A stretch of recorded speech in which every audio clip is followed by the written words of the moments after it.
what you have learned in data processing is first step is we have to input, then process, then output. So here we have to feed the data into the computer, that is input. So here each and every algorithm must start and it has to end at particular stage. So this is an algorithm to find compound interest. So we have to multiply all the digits from 1 to 10. In this example, 1 to 5. So the answer what we get is nothing but the factorial of a given number.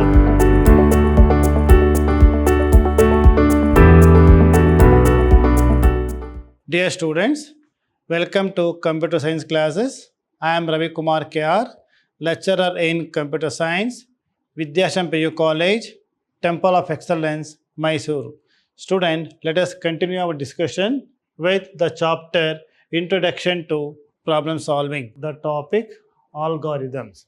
So, in our previous session, we have discussed about the basic steps involving in problem solving approach or problem solving methodology. So, one of them is algorithm. Now, let us see the algorithm in detail. This algorithm is a step-by-step finite sequence of instruction to solve well-defined problem.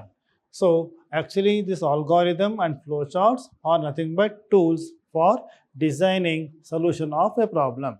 So what is algorithm? As what you have learned in a previous session, it is a step-by-step procedure or a finite sequence of instruction to solve a problem.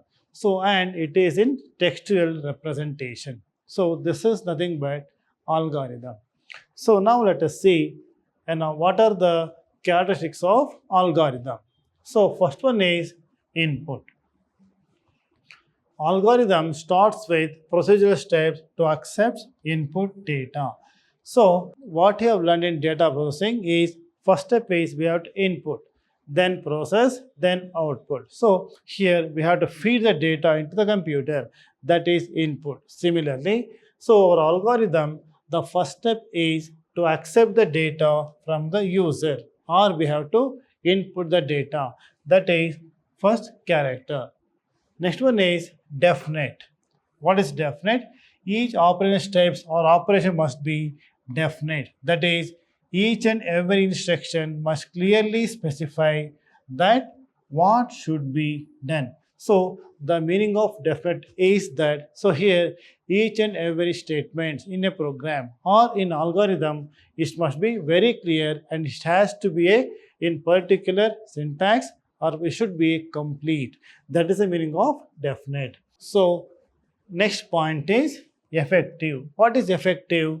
This is each operational step can at least be in principle is carried out by a person using paper and a pencil in minimum number of times. I mean, before writing an algorithm, the user or the programmer must have a practice or he has to write the statements or instruction in its principle. I mean, as per its syntax, as well as he has to write or it has to be written number of times for effective algorithm. So that is the meaning of effective. Next one is terminate. Next one is terminate. So after some minimum number of operations, algorithm must come to an end. See, this is the meaning of it is a finite number of steps. That is what you have seen in the definition. Algorithm is a step-by-step procedure and it is a finite number of instructions. In that, what the meaning is that each and every algorithm must come to an end at particular stage, that is terminate. And next one is output. So what is output? So an algorithm is written to solve a problem. So it must produce one or more computed results or answer is called output. Obviously, we are using computer to get the result or to get the output. So each and every algorithm must produce an output or the result, that is output.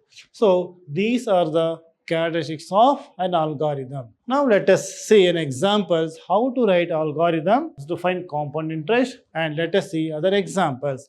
Now to find compound interest. So here, given the principal amount P, rate of interest R, and period is P, this algorithm finds the compound interest. So what is the meaning of this? Here, what is the, what is the formula for this? Formula is compound interest CI equals P into power of 1 plus R by 100, comma T minus P. So by looking at the formula, we supposed to enter the values of P, principal, rate, and T for period. So these are the values we have to input. That is the step number 1. So it starts with step number 1, start. So here step number 2 is read the values of P or N. Here N stands for time or N stands for period. So in this example, we are supposed to enter the value of T or N, this is R, and value of P. So to solve a compound interest, we have to enter the values for these 3 variables. That is step number 2. So how do we write this? This is input P or N.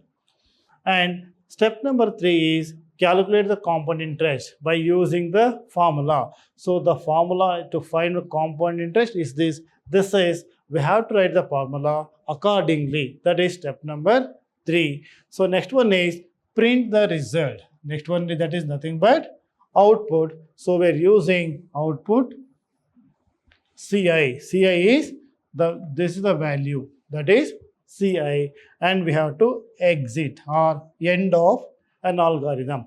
So if you look at this algorithm, it is a step-by-step procedure to solve a problem. Here the problem is to find compound interest, and to find the compound interest, we must know the formula, or the user must be knowing how to solve this particular problem or how to find compound interest.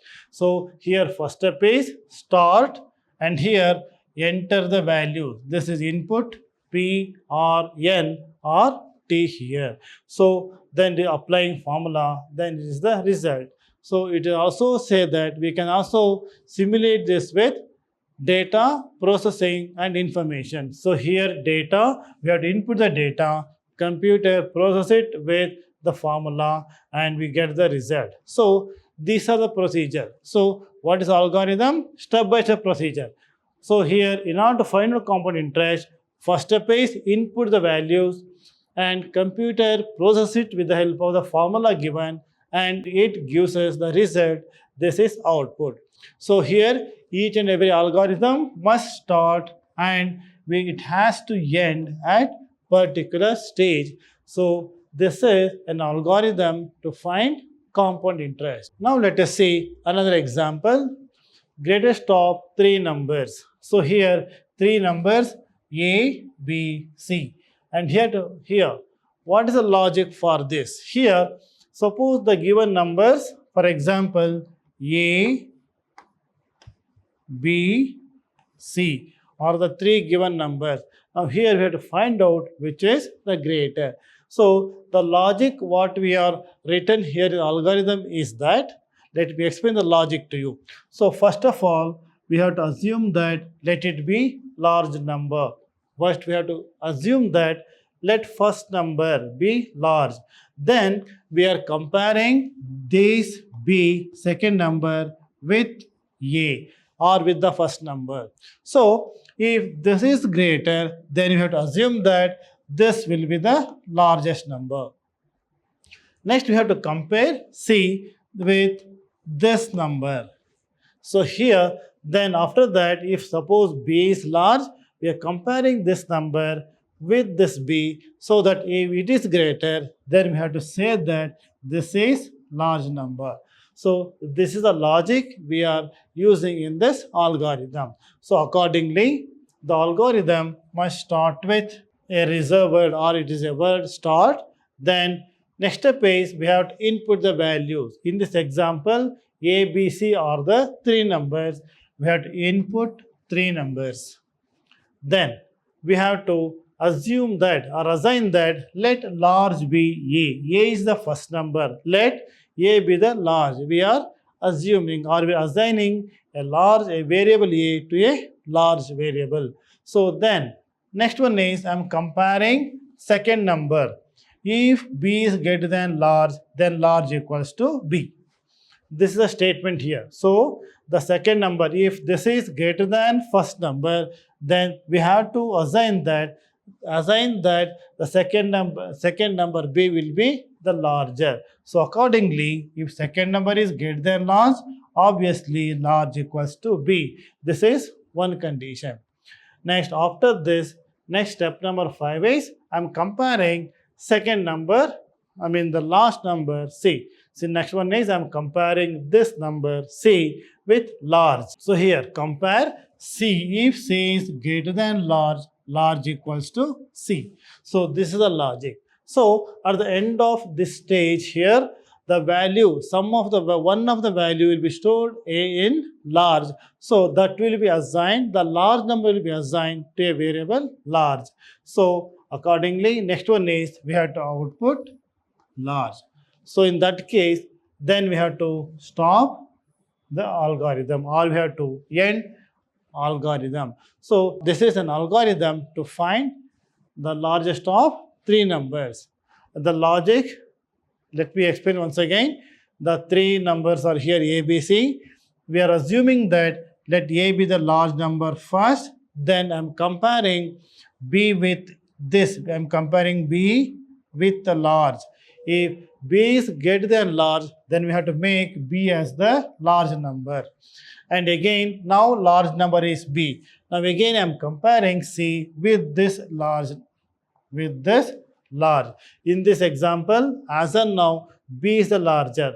Now, if c is greater than b, or c is greater than this number, large here, we have to assume that let large number c will be the largest number. So this is the logic we have used in this algorithm. Now let us see the another of algorithm, that is factorial of a number.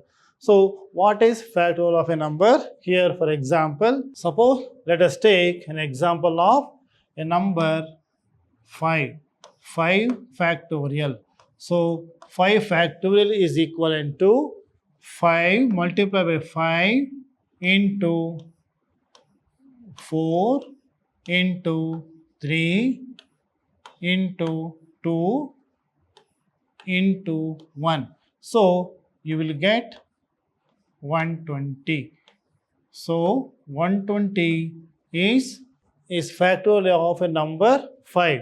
So this is factorial. So what is a factorial of a number? Suppose example 5. So factorial is we have to multiply all these numbers from 1 to 5. So from 1 till 5, we have to keep multiplying numbers. For example, if I want to find out the factor of 10 means I have to multiply from 1 till 10. So we have to multiply all the digits from 1 to 10. In this example, 1 to 5. So the answer what we get is nothing but the factorial of a given number. Now here, let us see the algorithm for this. So we have to start algorithm, step number 1. And here we have to input one number, that is n. Input n. This is n is the given number. In this example, 5. Next one is compute the factorial by successive multiplication.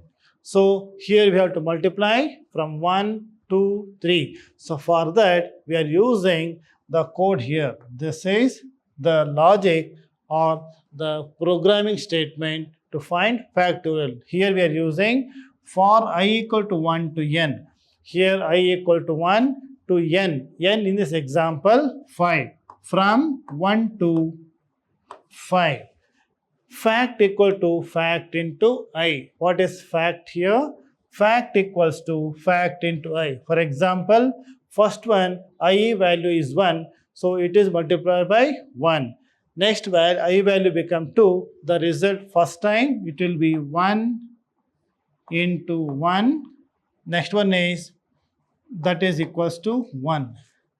Next time we have to repeat this 1 into 2, that is equals 2. Now again, next one is this 2 2 into 3 equal 6. So these are the steps to be carried out, and these are executed or are carried out by using the coding that is called for loop. With the help of this statement, it keeps multiplying on the number or digits till the given value n, or in this example 5. Next, after multiplication, successive multiplication of all the digits from 1 up to the given number n, we'll get the factorial of a number. So we have to output fact. So this is an algorithm to find the factorial of a given number. In this example, students, we are using this is the logic or programming statement. Here we are using, it is called for loop. It is nothing but a programming construct for repetition of statements. So this is an factorial of a given number. Students, let us continue our discussion in my next session. Thank you very much.